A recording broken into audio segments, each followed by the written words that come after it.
The billionaire tore his pregnant ex-wife's dress at his own wedding, right there in front of all the guests, in front of God and everybody. He ripped that woman's clothing like she was nothing. On November 16th, 2024, in downtown Chicago, there stood a 6 months pregnant woman, her feet swollen in borrowed heels, serving champagne to people who wouldn't look her in the eye. Her name was Jasmine Carter. The groom was her ex-husband, Damon Mitchell, and what happened in that ballroom over the next 2 hours would be recorded on 73 different phones. It would trend on Twitter before the cake was even cut. It would destroy a multi-million-dollar company, end careers, shatter reputations, and it would all start with a single moment of cruelty so calculated, so deliberate, that you'll question everything you thought you knew about the man who called himself a philanthropist. This is Jasmine's story. And I promise you, by the end, you'll never forget her name. Hello, friends. Welcome to our story. Before we dive deeper, please like this video and subscribe. We'd also love to know in the comments where you're watching from. It's truly amazing knowing our stories are connecting with viewers across the world. Let me take you back 3 years. Back to when Jasmine Carter was 24 years old, working the morning shift at a Starbucks on Michigan Avenue in Chicago. She had 2 jobs back then. Starbucks from 5 in the morning until noon, then she'd take the Red Line to Hyde Park where she worked as a receptionist at a dental office until 8 at night, 6 days a week, 55 hours minimum. She was saving for nursing school, had a notebook in her apartment where she tracked every dollar, every tip, calculating how many more months until she could afford tuition at Malcolm X College. That's where she met Damon Mitchell. He came in every Tuesday and Thursday, always ordered the same thing, venti black coffee, no sugar. He wore suits that looked expensive, even to people who didn't know expensive. Carried a leather briefcase, had this confidence about him that filled up a room. And he noticed her. Not the way most men noticed her. He asked questions, remembered her answers, found out she wanted to be a nurse and told her that was beautiful, that the world needed more people who actually wanted to help others instead of just making money. 3 months later, they were dating. 6 months after that, he proposed. Not at some fancy restaurant. In her tiny studio apartment in Bronzeville, with a ring he'd saved up for, telling her she was the only real thing in his life. Jasmine said yes without hesitation. They got married at City Hall on a Tuesday afternoon in March 2021. Her best friend Tanya was the witness. They had exactly $217 in their joint bank account. But Jasmine believed in him, believed in them, because Damon had dreams. He talked about starting his own financial technology company, about creating wealth management tools for communities that banks ignored, about building something that mattered. And Jasmine looked at this man, this ambitious, brilliant man who chose her, and she made a decision. She would help him build that dream, whatever it took. She dropped her nursing school plans. Picked up a 3rd job cleaning offices downtown from 10 at night until 2 in the morning. She'd come home exhausted, sleep 4 hours, then start all over again. 16-hour days became normal. She stopped seeing Tanya, stopped going to her mother's Sunday dinners in Chatham. Every dollar she made went into their account so Damon could focus on his startup. And it worked. God, it worked better than either of them imagined. By late 2022, Damon's company, Mitchell Financial Solutions, landed its first major investor, $300,000. Then came the partnerships. The contracts with credit unions on the South Side, the features in Crane's Chicago business and Black Enterprise. By spring of 2023, the company was valued at $8 million. Damon moved them out of Bronzeville into a high-rise in River North. Floor-to-ceiling windows overlooking the Chicago River. The kind of apartment Jasmine used to clean. Now she lived in one. She quit the office cleaning job, then the dental receptionist position. Damon told her she didn't need to work anymore, that he had it covered, that she'd earned the rest. For the first time in her adult life, Jasmine Carter wasn't exhausted. She started thinking about nursing school again, started imagining the life they'd build together now that the struggle was over. Then in August 2023, she found out she was pregnant. Jasmine was terrified and excited in equal measure. They hadn't planned it, but she thought maybe this was perfect timing. The company was stable. They had money now. They could actually afford to raise a child the right way. She told Damon on a Thursday evening, made his favorite dinner, Jerk chicken and rice from the Jamaican spot on Ashland Avenue that he loved, set up candles, had the positive pregnancy test wrapped in a small gift box. She handed it to him with shaking hands and a smile she couldn't contain. Damon opened the box, stared at the test for what felt like forever. Then he looked up at her, and Jasmine saw something in his eyes she'd never seen before. Something cold, something calculating. He didn't smile, didn't pull her into his arms. He set the box down on their glass dining table very carefully, very deliberately, and said 4 words that changed everything. "We need to talk." Not congratulations, not excitement, not even surprise. Just those 4 words, delivered like she'd just told him about a problem that needed solving. Jasmine felt her stomach drop before he even continued. Damon stood up, walked to the window, looked out at the city lights, and when he turned back around, the man she married wasn't there anymore.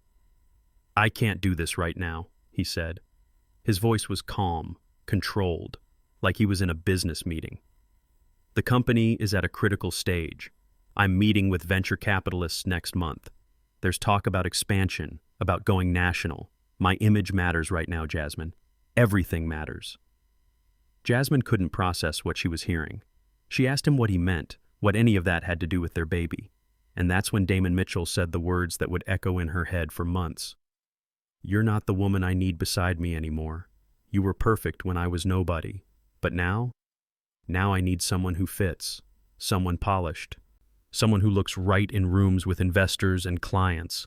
He paused, and Jasmine watched him choose his next words carefully. "Someone who didn't grow up in Englewood, someone who knows which fork to use at business dinners, someone who went to college." Each word was a knife. Each sentence took something from her she'd never get back. She asked him if he was seriously saying what she thought he was saying, if he was really about to leave her because she wasn't classy enough for his new tax bracket. Damon didn't even have the decency to look ashamed. He told her he'd pay for everything. The abortion, a new apartment, enough money to get on her feet. $20,000 if she took care of it quietly and signed papers agreeing never to contact him again or claim he was the father. Jasmine sat there in that expensive apartment she never wanted, surrounded by furniture she never picked out, wearing clothes she never felt comfortable in, and something inside her shattered. Not her resolve, her illusions. She'd spent 3 years believing in a man who apparently stopped believing in her the moment she was no longer useful. She told Damon no, told him she was keeping their baby, told him he could walk away if he wanted, but she wasn't going to erase their child to protect his image. And Damon's face changed. The mask of civility dropped completely. He called her stupid, called her ghetto, said she was trying to trap him, to ride his success, to ruin everything he'd built. Built, like she hadn't worked 3 jobs while he worked on pitch decks, like her exhaustion hadn't funded his dream. Like she was some stranger off the street instead of his wife. Jasmine asked him to leave, told him to get out of her sight before she said something she couldn't take back. Damon laughed. Actually laughed. Then he reminded her whose name was on the lease, whose apartment this was, whose money paid for everything she was wearing. He told her she had 1 week to pack her things and go. 1 week, and then he was changing the locks. True to his word, 7 days later, Jasmine Carter was back in Bronzeville, living in Tanya's spare bedroom with 2 suitcases and a broken heart. Damon filed for divorce immediately. His lawyers were vicious. They claimed the marriage had been a mistake, that there were irreconcilable differences, that Jasmine had refused counseling. None of it was true, but it didn't matter. Damon had money for lawyers who could say anything and make it sound legitimate. The divorce was finalized in October 2023. No alimony, no settlement. The judge split their assets, which meant Jasmine got half of the $217 they'd started with, because apparently everything after that belonged to the company, and the company belonged to Damon. She walked out of that courthouse with nothing except the baby growing inside her and the clothes on her back. Tanya was her lifeline. Let her stay rent-free, helped her find work, sat with her on the bathroom floor when morning sickness got so bad Jasmine couldn't stand. But Tanya's apartment was small, and Jasmine knew she couldn't stay there forever. By November, she was back to working multiple jobs, waitressing at a sports bar in Wicker Park 4 nights a week, picking up catering gigs on weekends. Her feet swelled, her back ached constantly. She was 6 months pregnant and exhausted in a way that felt like it lived in her bones. Meanwhile, Damon Mitchell's life got better. Mitchell Financial Solutions announced a $12 million investment round in December. He was on the cover of Forbes' 30 Under 30 issue. He started dating someone new almost immediately. Her name was Gabrielle Laurent, 26 years old, degree from Northwestern, worked in marketing for a luxury brand downtown. Instagram perfect, the kind of woman who wore heels that cost more than Jasmine's monthly income and made it look effortless. They were everywhere together, charity galas, industry conferences, fundraisers for youth programs on the South Side, where Damon gave speeches about giving back to the community while his pregnant ex-wife served drinks to pay rent. And Jasmine saw all of it, couldn't avoid it. Her phone would light up with tagged photos, news articles, social media posts celebrating Damon Mitchell, the self-made entrepreneur, the face of Black excellence, the man who was changing the game. Nobody knew about her. Nobody knew about the baby. Damon had erased her so completely it was like their marriage never happened, like she never existed. Then on a Friday afternoon in early February 2024, Jasmine got a call from Premier Events, a catering company she'd worked with twice before. They had a last-minute opportunity. High-end wedding at the Waldorf Astoria downtown. Saturday evening, $500 cash, paid at the end of the night. They needed servers immediately. Jasmine said yes before they even finished explaining the details. $500 meant she could pay Tanya something toward rent, could buy groceries for more than 3 days, could maybe, finally, start saving a little bit for when the baby came. She wrote down the date and time, thanked them, and hung up feeling like maybe her luck was turning around. It wasn't until later that evening, when the catering company emailed her the event details, that Jasmine saw the client name. Mitchell Laurent Wedding. Her hands went numb. She read it again, certain she was misreading, but there it was in black letters on her phone screen. Damon Mitchell and Gabrielle Laurent, February 10th, 2024, the Waldorf Astoria, Chicago. She sat on Tanya's couch staring at that email for 20 minutes straight. Tanya came home from work, saw Jasmine's face, and immediately knew something was wrong. When Jasmine showed her the email, Tanya's reaction was instant. "Don't go. Don't you dare go. He's doing this on purpose." But Jasmine wasn't sure. Maybe it was a coincidence. Maybe Premier Events just happened to book her for this wedding without knowing the connection. Maybe Damon had no idea she'd even be there. Tanya pulled up the catering company's website and called them right there, asked to speak to whoever booked the Mitchell wedding. The manager got on the phone and confirmed what Jasmine feared. The groom had specifically requested additional servers, had even provided a list of preferred staff. Jasmine Carter's name was on that list. Damon knew. He knew she'd be desperate enough to take the work, knew she'd show up. This wasn't coincidence. This was intentional. Tanya told Jasmine to block the number, delete the email, and pretend it never happened. Told her that no amount of money was worth the humiliation Damon clearly had planned. But Jasmine looked at her bank account that night. $143. Rent was due in 4 days. She owed Tanya $800 that she'd promised to pay this month. Her phone bill was overdue. She had a doctor's appointment next week that would cost $75, even with the sliding scale clinic. And the baby was coming in 3 months. 3 months. And she had nothing ready. No crib, no car seat, no bassinet, nothing. $500 wasn't just money, it was survival. She called Premier Events back Saturday morning and confirmed she'd be there. Tanya didn't speak to her for the rest of the day, just shook her head and walked out of the apartment. Jasmine understood. She knew how this looked. Knew it seemed like she was letting Damon humiliate her. But Tanya wasn't 6 months pregnant with 12 weeks until her due date and no savings. Tanya wasn't the one who'd wake up at 3 in the morning with anxiety about how she'd afford diapers. Sometimes pride was a luxury Jasmine couldn't afford. Saturday evening arrived too quickly. Jasmine stood in front of Tanya's bathroom mirror, trying to figure out what to wear. The catering company said black dress, professional appearance. The only black dress she owned was from a funeral 2 years ago. It barely fit over her belly now.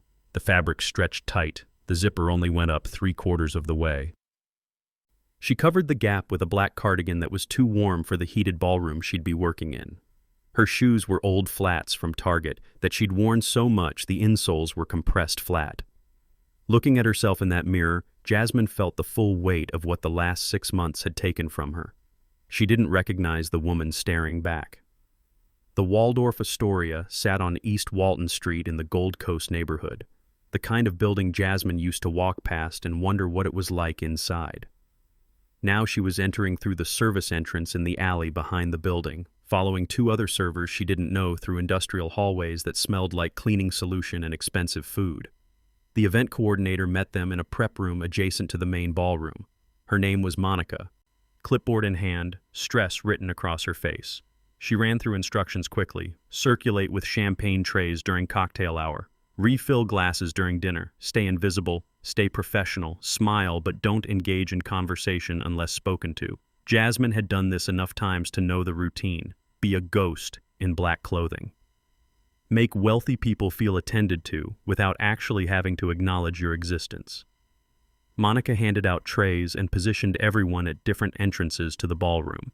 Then she opened the doors, and Jasmine got her first look at Damon's wedding. The ballroom was transformed into something from a magazine. White roses everywhere, thousands of them, their scent almost overwhelming. Gold accents on every table, crystal everything. A string quartet played near the windows overlooking Michigan Avenue. The ceiling was draped in fabric that created the illusion of clouds. This wedding cost more than Jasmine would earn in 5 years. Maybe 10. Guests were already arriving for cocktail hour. Designer dresses, tailored suits, jewelry that caught the light and threw it back in sharp glints. These were Damon's people now. Investors, business partners, society connections, the kind of people who summered in Martha's Vineyard and wintered in Aspen. Jasmine picked up her tray of champagne flutes and stepped into the crowd. Within seconds, she became invisible. Guests took glasses without looking at her face, without saying thank you, without acknowledging she was human. She'd learned not to take it personally. This was the job. Then she saw him. Damon stood near the floor-to-ceiling windows in a custom tuxedo that probably cost more than the ring he'd proposed to Jasmine with. He looked different, sharper. His haircut was precise, lined up perfectly. Even his posture had changed, like he'd learned to carry himself differently in rooms like this. He was talking to an older white couple, laughing at something the man said, his hand resting casually in his pocket, confident, comfortable, like he belonged here and always had. And next to him stood Gabrielle. Her dress was stunning, a champagne-colored gown that fit like it was designed specifically for her body, because it probably was. Her hair was styled in elegant waves, makeup flawless, diamond earrings that caught the light every time she moved her head. She touched Damon's arm while she talked, easy affection, the kind that comes from never having to worry about anything. They looked perfect together, looked like they were born for rooms like this, for lives like this. And Jasmine understood, finally, what Damon had meant 6 months ago. Gabrielle fit. Jasmine never had. She was turning to move to another section of the room when Damon's eyes found hers across the ballroom. For a moment, they just stared at each other. Jasmine watched his expression shift. Recognition, calculation, and then something that looked almost like satisfaction. He'd known she'd be here, had wanted her to be here. This was exactly what he'd planned. He excused himself from the couple he was talking to and started walking toward her. Jasmine's heart hammered in her chest. She thought about turning around, walking away, maybe even leaving entirely, but her feet wouldn't move. She stood there holding a tray of champagne while her ex-husband crossed the ballroom toward her, and every eye in the room suddenly seemed to be watching. Damon stopped 3 feet away, close enough to talk quietly, far enough that it didn't look intimate. He smiled, but it didn't reach his eyes. He spoke first, his voice low enough that nearby guests couldn't hear. "I wasn't sure you'd actually show up." Jasmine's throat felt tight. She forced herself to keep her voice steady. "I needed the work." Damon's eyes traveled down to her stomach, lingered there for a moment that felt deliberately long, then came back up to her face. "I can see that. How far along are you now?" 6 months, she wanted to say. 6 months carrying your daughter while you planned a wedding to someone else. But she knew better than to engage. 6 months, she said simply. He nodded like she'd just given him a weather report. "You look tired. This kind of work probably isn't great for you in your condition." His concern was fake, performed for anyone who might be watching. Jasmine could see the truth in his eyes. He wanted her here specifically so he could see this, could see her struggling while he celebrated. "I manage," Jasmine said. Damon glanced around the ballroom, then back at her. "Listen, I need you to understand something. This is my wedding, my day. These people here, they're important to me. Investors, clients, family, my reputation matters." He paused, making sure she was listening. "I need you to stay professional tonight. Stay in the background. Don't draw attention to yourself. Can you do that for me?" The way he said it, like he was asking a favor instead of delivering a threat, like she was the problem that might ruin his perfect evening. Jasmine felt something hot rise in her chest, but she pushed it down. She needed this $500, needed it more than she needed to tell Damon Mitchell what she really thought of him. "Yes, Mr. Mitchell," she said, using his last name deliberately, creating distance. For just a second, something flickered across his face. Surprise, maybe, or disappointment. Like he'd wanted her to cry or beg or break down. But by staying composed, by calling him Mr. Mitchell like he was just another client, she'd denied him whatever reaction he was looking for. "Now let me ask you something. And I want you to really think about this. If you were in Jasmine's position right now, 6 months pregnant, standing in front of the man who abandoned you, what would you have done? Would you have walked out with your dignity, or would you have stayed for that $500? Drop your answer in the comments because I genuinely want to know where you stand on this. And if you're feeling what Jasmine's feeling right now, that knot in your stomach, that anger, hit that like button, because what happens next, you're not going to believe it. Make sure you're subscribed because this story is about to take a turn that nobody in that ballroom saw coming. Damon walked away without another word, back to Gabrielle, who was now talking with a group of women near the gift table. Jasmine watched him put his arm around her waist, kiss her temple, play the role of devoted groom. Monica appeared at Jasmine's shoulder, told her to refresh her tray and get ready for the ceremony. Guests were being directed to their seats. The ballroom had been arranged with white chairs in perfect rows facing a floral arch that must have cost thousands of dollars. Jasmine and the other servers were stationed along the walls, holding fresh champagne for after the vows. The music changed. A pianist began playing something classical that Jasmine didn't recognize. The wedding party walked down the aisle, bridesmaids in dusty rose dresses, groomsmen in matching tuxedos. Then Gabrielle appeared at the back of the room on her father's arm, and every person in that ballroom stood. She looked like something out of a fairy tale, the kind of bride little girls dream about being. Jasmine watched Damon's face as Gabrielle walked toward him. He looked genuinely moved, eyes shining, smile wide and real. Maybe he actually loved her. Maybe Gabrielle was getting a version of Damon that Jasmine never had. Or maybe Gabrielle just fit the image he needed, and love had nothing to do with it. The officiant began. Talked about love and commitment and partnership, about choosing each other every day, about being there through good times and bad, through wealth and poverty, through sickness and health. Jasmine felt her baby kick, hard, right against her ribs, like her daughter was protesting these vows, protesting the man who was promising forever to someone else while his first wife stood pregnant and broke along the wall. Then came Damon's vows. He'd written his own. He took Gabrielle's hands and spoke about how she changed his life, how she made him want to be better, how he promised to never abandon her, no matter what challenges they faced, to always choose her, to always protect her. Every word was a lie. Every promise was something he'd already broken with Jasmine, and he said it all looking into Gabrielle's eyes with such conviction that if Jasmine didn't know better, she'd believe him too. The guests applauded when they kissed, cheered as they walked back down the aisle as husband and wife. The pianist played something upbeat and joyful. Everyone was smiling, everyone was happy, everyone except Jasmine, who stood against the wall feeling like she might throw up. And it had nothing to do with pregnancy. The cocktail hour resumed while the ballroom was rearranged for dinner. Jasmine circulated with her tray, mechanical now, not really seeing the people she served. Her mind was somewhere else, thinking about the apartment in River North that used to be hers, the life that used to be hers, the man who used to be hers, wondering at what exact moment Damon had decided she wasn't good enough. Was it the first time an investor looked at her and saw Englewood instead of elegance? Was it gradual, this shame he developed about where she came from? Or had he always felt it and just hidden it well until he didn't need her anymore? Tanya's words came back to her. He's doing this on purpose. Don't give him the satisfaction. But what satisfaction was he even getting? Jasmine was staying invisible like he asked, wasn't causing a scene, wasn't telling anyone who she was or what he'd done. She was playing her role perfectly. So why did she still feel like this was exactly what he wanted? Dinner service began. Jasmine helped bring out plates of food that cost more per person than she spent on groceries in a month. Salmon with some kind of glaze, vegetables arranged like art, tiny portions on huge plates, the kind of food that was about presentation more than sustenance.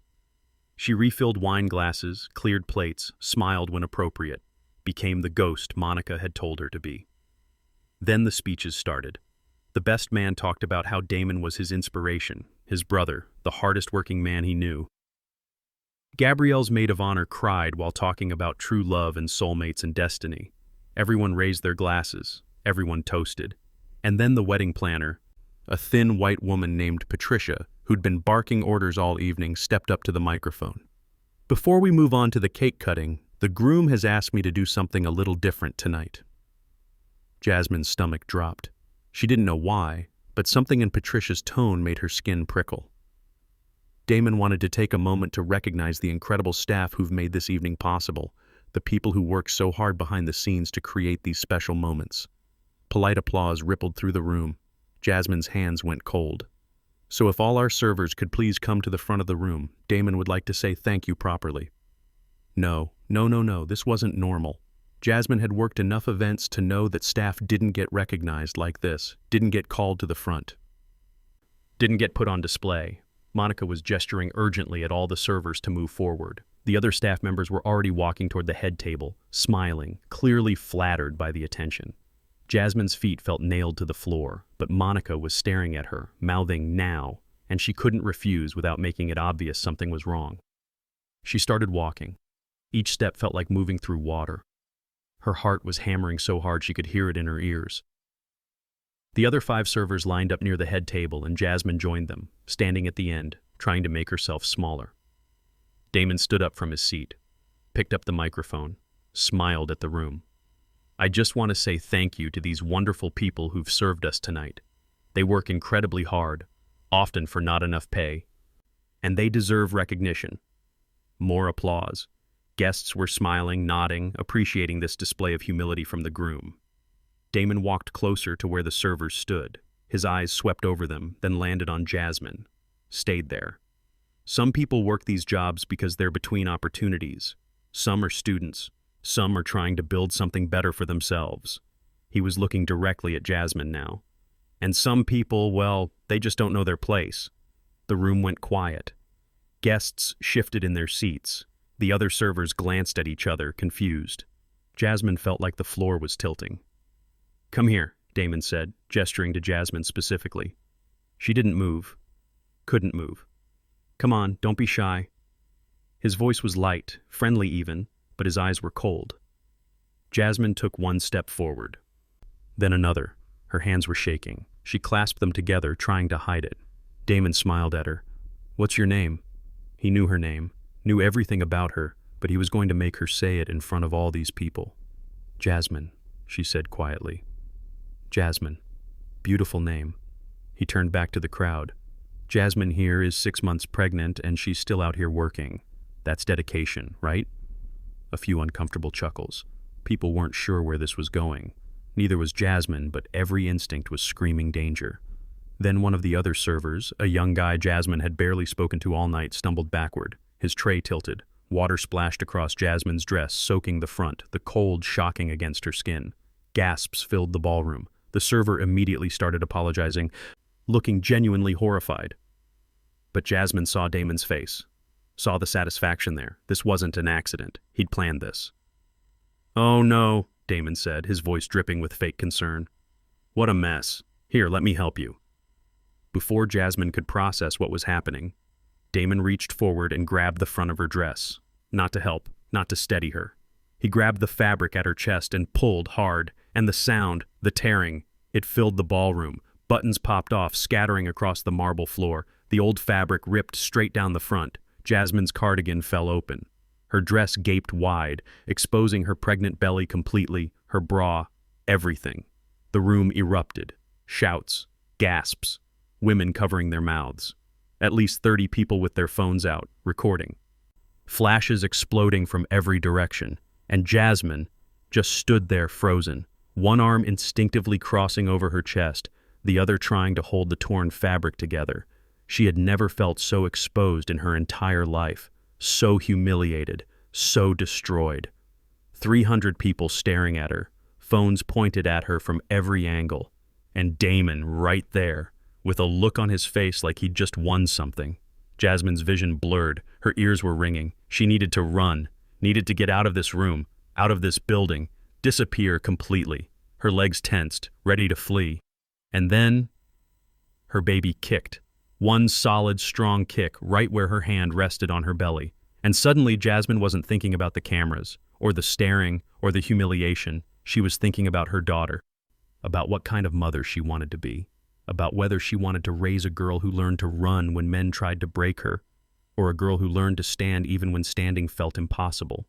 Her hands stopped shaking. Something shifted inside her chest. Not fear anymore, not shame, rage, pure, clean, focused rage. She looked at Damon, really looked at him, and saw him clearly for the first time. Saw the cruelty, the calculation, the emptiness where his soul should have been. And she made a choice. Stop right here for a second. I need to know something. What would you do in this exact moment? Your ex-husband just humiliated you in front of 300 people. You're exposed, pregnant, and everyone's recording. Do you run or do you fight back? Comment below because this is where everything changes.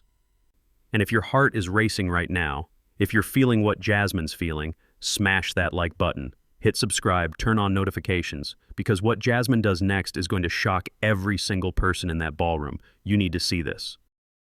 Instead of running, Jasmine stood up straighter. She let the torn dress hang open, stopped trying to cover herself. Let every person in that ballroom see exactly what Damon had done. And the room went completely silent. Even the people with phones lowered them slightly, confused by what they were witnessing. Damon's smile faltered. This wasn't the reaction he'd expected. He'd wanted her to cry, to run away humiliated, to disappear so he could get back to his perfect wedding. But Jasmine wasn't moving. She was standing right there, 6 feet from him, staring directly into his eyes. Then she did something nobody expected. She reached out and took the microphone from his hand. Damon tried to hold on to it, but Jasmine pulled harder, and he let go, too surprised to fight her for it. The microphone crackled as she raised it to her lips. Her voice shook, but it didn't break. Since I'm already exposed, let me tell you what he didn't mention. Patricia, the wedding planner, started moving toward her, but several guests held up their hands, stopping her. They wanted to hear this. My name is Jasmine Carter. 3 years ago, I was married to Damon Mitchell. Gabrielle's hand flew to her mouth. Several people in the crowd gasped. Damon's face went pale. I worked 3 jobs so he could build his company. Starbucks at 5 in the morning, dental office until 8 at night, cleaning offices from 10 until 2 in the morning, 16-hour days, 6 days a week for 2 years straight. Every dollar I made went into our account so he could focus on Mitchell Financial Solutions. Damon moved toward her. Jasmine, don't do this! But 2 of the other servers, including the guy who'd spilled water on her, stepped between them, blocking him. Their faces said they understood now what kind of man they were protecting her from. Jasmine kept talking. When his company got its first investor, when the money started coming in, I thought we'd made it. Thought the struggle was finally over. Then I got pregnant. Her voice cracked on that word, but she pushed through. 2 weeks later, he asked for a divorce, called me hood baggage, said I didn't fit his new image, said I'd embarrass him in front of investors because I grew up in Englewood and didn't go to college, offered me $20,000 to get an abortion and disappear from his life. The ballroom had gone completely still. Nobody was eating, nobody was drinking. 300 people stared at Damon like they were seeing him for the first time. I'm 6 months pregnant with his daughter. I live in my friend's spare bedroom. I work multiple jobs just to afford food, and he hired me tonight specifically to serve drinks at his wedding. He wanted me here, wanted me to watch him marry someone else while I'm pregnant and broke, wanted me to see everything I lost. Jasmine turned to look directly at Damon. You wanted to humiliate me. You wanted to prove I was nothing, that you'd won, that you could destroy me and face no consequences. Tears were running down her face now, but her voice was steady, strong. But here's what you didn't understand. You can take my money. You can take my home. You can leave me with nothing, but you can't take my voice. You can't make me pretend this didn't happen. You can't erase me. Then something happened that Jasmine didn't expect. The projection screens on either side of the ballroom, the ones that had been showing romantic photos of Damon and Gabrielle all evening, suddenly changed. Text messages appeared. Huge. Impossible to miss. Screenshots of conversations between Damon and Jasmine from 6 months ago. His words displayed for everyone to see. You need to get rid of it. I'll pay for everything. Just handle it quietly. Another message appeared. Stop calling me. It's not a baby. It's a mistake. My mistake for ever thinking you were worth my time. Another one. You're just ghetto trash who got lucky for a few years. Go back to the South Side where you belong. Message after message. Every cruel word. Every threat. Every time he'd called her worthless. All of it displayed on screens 15 feet tall. The ballroom descended into chaos. People were shouting, standing up, pointing at the screens. Damon spun around, looking at the projection booth, then at Patricia, then back at the screens. Turn those off! Turn them off right now! But they kept coming. Voicemail transcriptions next. If you embarrass me, if you tell anyone about this, I will destroy you. I have lawyers, I have money, I have power. You have nothing. Remember that. Jasmine looked toward the back of the room and saw him. Marcus, the AV technician she'd talked to earlier while setting up. He was standing by the projection controls, arms crossed, watching Damon with disgust. Marcus had overheard Damon's hallway threats, had asked Jasmine quietly if she was okay. She'd broken down and told him everything. And Marcus, the stranger who owed her nothing, had decided to help, had asked for her phone, uploaded every text, every voicemail, everything she'd saved because some part of her knew she might need proof someday. Then a voice cut through the chaos. Mr. Mitchell? Everyone turned. An older black woman stood up from her table near the front, elegant, probably in her 60s, wearing a navy dress and pearls. Her voice carried authority. My name is Judge Lorraine Harper. I sit on the family court bench here in Cook County, and I have just watched you physically assault a pregnant woman, your pregnant ex-wife, in front of 300 witnesses. Judge Harper walked closer to the front of the room. Nobody tried to stop her. The entire ballroom was transfixed. That child you're trying to pretend doesn't exist, Mr. Mitchell, is entitled to support whether you like it or not. And after what I've witnessed here tonight, after seeing those messages, I can promise you that when Miss Carter brings her case to court, and she will, you will fulfill every legal obligation you've been avoiding. She paused, looking around the room at all the phones still recording. And all of this has been documented by dozens of people. You've made sure of that yourself. Other voices started joining in. A white man in his 50s stood up. Robert Chen, I'm a partner at Lighthouse Ventures. We invested $2 million in Mitchell Financial Solutions last year. He looked at Damon with cold eyes. We'll be calling an emergency board meeting Monday morning. This behavior is completely unacceptable. A black woman near the back stood next. Dr. Michelle George. I run the Southside Youth Foundation. Mr. Mitchell, you were scheduled to speak at our fundraiser next month. Consider that invitation revoked. We don't platform men who abandon their children and abuse women.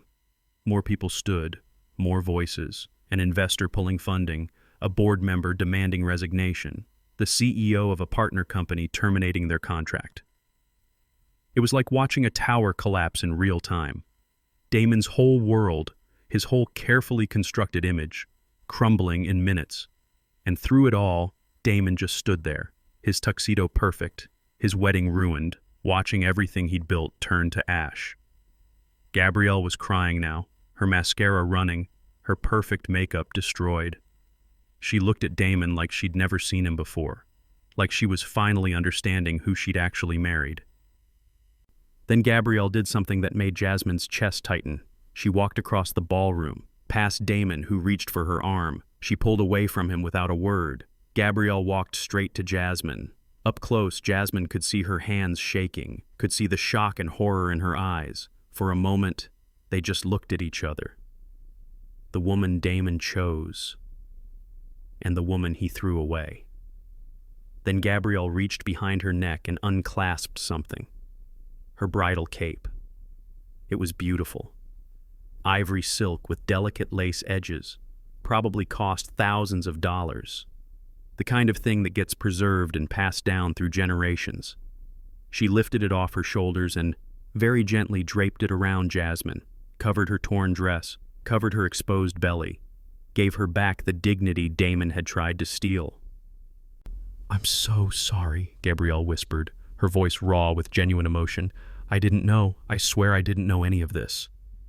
Jasmine believed her, could see in Gabrielle's eyes that she was another victim of Damon's lies, just a different kind. "He told me you two had grown apart," Gabrielle continued, "that it was mutual, that there was no one else. He never mentioned a baby, never mentioned any of this." Tears were streaming down her face now. "I would never have. I could never, if I'd known." Then Gabrielle turned back to Damon.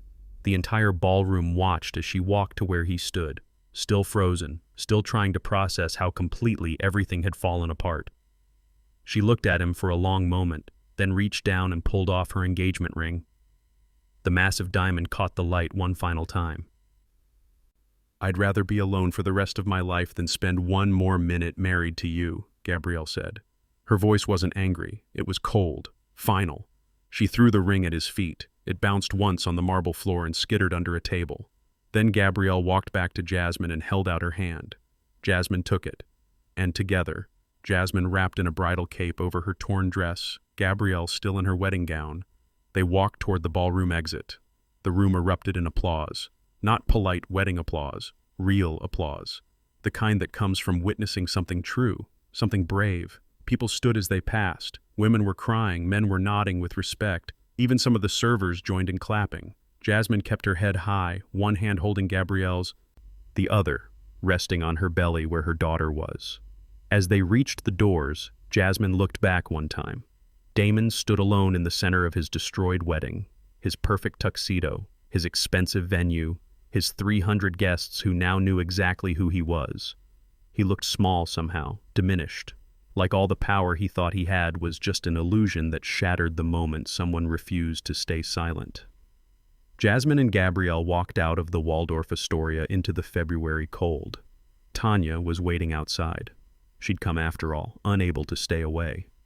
When she saw Jasmine, saw the bridal cape, saw Gabrielle, she started crying and laughing at the same time. Within 2 hours, the videos started appearing online, dozens of them from different angles. The torn dress, the microphone grab, the text messages on the screens, Jasmine's speech, Judge Harper's intervention, Gabrielle throwing her ring, all of it. By midnight, #WilliamsWeddingDisaster was trending on Twitter. By Sunday morning, it had 40 million views across all platforms. News outlets picked it up. The Chicago Tribune, CNN, The Root, Essence magazine. Everyone wanted the story of the pregnant woman who refused to be silenced, and the bride who walked away from her own wedding. Jasmine's phone wouldn't stop ringing. Interview requests, book agents, podcast invitations, people asking for her side of the story, offering platforms, offering help. 3 weeks after the wedding, a lawyer showed up at Tanya's apartment. Expensive suit, leather briefcase, the kind of lawyer Jasmine couldn't afford in 100 years. He represented Damon Mitchell. He sat at Tanya's kitchen table and slid an envelope across to Jasmine. Inside was a check for $200,000 and a thick stack of legal documents. The lawyer explained it simply. Damon would pay her $200,000. In exchange, she would sign a non-disclosure agreement, never speak about him publicly again, never give interviews, shut down any social media presence related to the incident, never pursue child support beyond what was in the agreement. Essentially, disappear, take the money, and vanish from his life completely. The lawyer waited while Jasmine stared at that check. $200,000, more money than she'd ever imagined having. Enough to get her own apartment, buy everything the baby needed, maybe even go back to school eventually, enough to stop working 3 jobs, to stop worrying about rent every month, to give her daughter a stable life. Tanya sat next to her, quiet, letting Jasmine process. The lawyer started talking about how generous the offer was, how most women in her position would take it immediately, how this was Jasmine's chance to move on with her life. But Jasmine was thinking about something else. She was thinking about the messages she'd received over the past 3 weeks. Thousands of them. From women all over the country who'd watched the videos. Women who'd been abandoned while pregnant. Women who'd been abused by powerful partners. Women who'd been told to stay quiet, to not make waves, to protect men's reputations at the cost of their own truth. They'd written to her saying she gave them courage, that watching her stand up made them realize they could stand up too, that her voice helped them find their own. Jasmine looked at the lawyer and said one word, "No." The lawyer blinked, confused. "I'm sorry, what?" "No, I'm not taking it. I'm not signing anything." She pushed the envelope back across the table. "Tell Damon Mitchell that my silence isn't for sale, not for $200,000, not for any amount." The lawyer tried to argue, told her she was making a mistake, that she'd regret this, that Damon could make things difficult for her if she didn't cooperate. Jasmine stood up, opened the apartment door, and waited until he left. Tanya grabbed her hand after he was gone. "Are you sure about this?" Jasmine nodded. "If I take that money and sign those papers, I'm telling every woman who reached out to me that money matters more than truth. I can't do that. I won't." 2 weeks later, they sat in Cook County Family Court. Judge Harper wasn't presiding, conflict of interest since she'd witnessed everything, but the judge who did hear the case had seen the videos. Everyone had seen the videos. Damon's lawyers tried to argue, tried to claim the messages were taken out of context, tried to suggest Jasmine had orchestrated the whole wedding incident for attention. The judge cut them off, told them she'd reviewed the evidence, all of it, and found their arguments insulting. She ordered Damon to pay $4,500 per month in child support, $20,000 in back support, covering the 6 months he'd provided nothing. All medical expenses for the birth and the baby's first year. And if he failed to pay, or attempted to harass or intimidate Jasmine in any way, he'd be held in contempt. Outside the courthouse, reporters waited with cameras and microphones. Jasmine spoke directly to them, her voice steady and clear. She said her daughter deserved support, that she deserved dignity, that truth mattered more than reputation, or money, or power. 2 weeks after court, Jasmine gave birth to a healthy baby girl. She named her Amara. It means grace and strength, and Jasmine chose it because even when she had nothing else, grace carried her through and strength kept her standing. 1 year later, everything had changed. Jasmine stood on a stage at the Southside Community Center on King Drive speaking to 200 young women about resilience and finding your voice. She'd been invited by a nonprofit that supported single mothers. In the front row sat Gabrielle, holding 1-year-old Amara, who was trying to grab at her Aunt Gabby's necklace. Yes, Aunt, because Gabrielle had stayed, had become family, not because of Damon, but in spite of him. Next to them sat Tanya, recording everything on her phone for the Rising Mothers Instagram account. That's what they'd built together, Jasmine and Gabrielle. Rising Mothers, an organization that provided legal help, job training, emergency housing, and community support for pregnant women who'd been abandoned or abused. What started as a simple website had grown into chapters in 12 cities. They'd helped over 3,000 women in the past year. Judge Harper sat in the back row taking notes, already planning how to expand their legal aid program.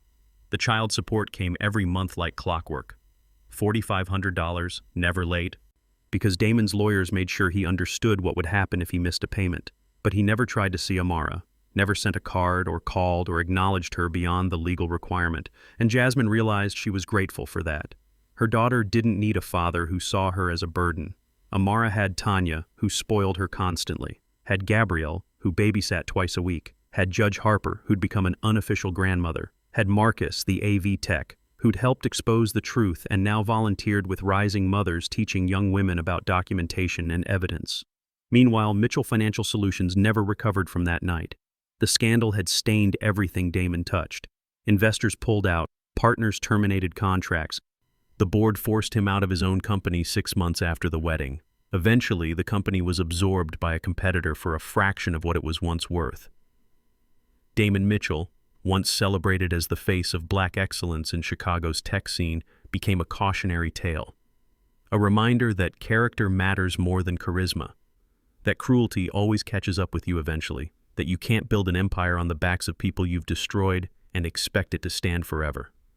That night, after her speech at the community center, Jasmine sat in her apartment, a real 2-bedroom place in Bronzeville, Nothing fancy but stable and theirs. She'd put Amara to bed an hour ago, but she checked on her one more time, watched her daughter sleep peacefully, one tiny fist curled near her face. Jasmine thought about everything that had happened, about standing in that ballroom 1 year ago, pregnant and humiliated, torn dress hanging open while 300 people watched, about how that moment of complete destruction became the moment everything changed. She thought about the thousands of women who'd reached out saying her courage gave them courage, about Gabrielle, who could have stayed silent but chose to stand with her instead, about Judge Harper and Marcus and Tanya and everyone who'd decided that truth mattered more than convenience. And she thought about Amara, sleeping in the next room, who would grow up knowing her mother had been knocked down but got back up. Who would learn that your voice matters, that standing up is always worth it, even when it costs you everything. Jasmine whispered into the quiet apartment. We made it, baby girl. We really made it. Because she'd learned the hardest lesson, that sometimes you have to be broken completely before you can rebuild yourself into something stronger.